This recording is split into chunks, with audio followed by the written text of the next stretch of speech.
I was fearful of falling into a middle-class marriage at 22 years old. Part of me was being drawn to a bohemian life, and I couldn't see melding the two.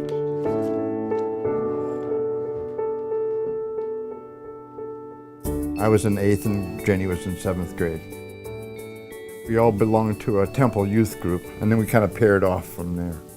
We had a depth of intimacy that is not usual in young people. And in fact, we became engaged when I was 22 and Steve was 23.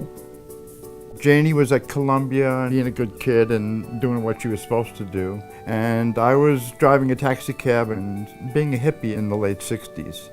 And we found ourselves going different ways, culturally speaking.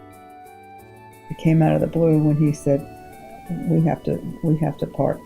It was devastating. I probably put my feelings for him in a little box. And I had no thought of going back. I met someone and he asked me to marry him. So I had 3 children all within 3.5 years. I didn't know it at the time, but he didn't settle down for another 14 or 15 years. Mm-hmm. So he truly did need to sow his oats and grow his hair long and try all different kinds of things.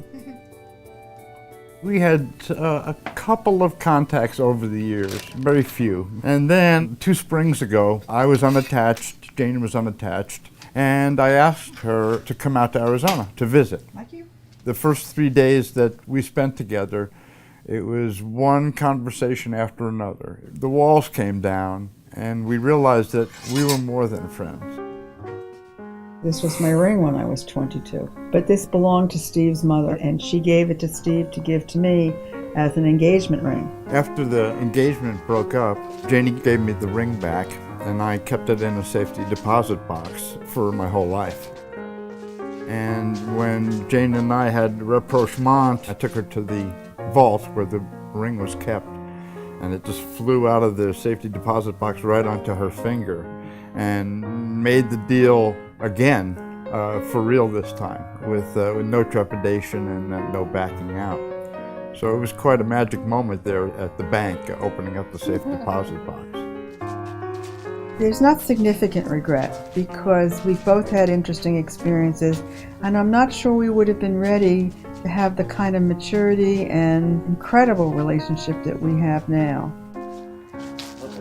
We have the wonderful chance to go ahead and really complete the circle that was started many years ago.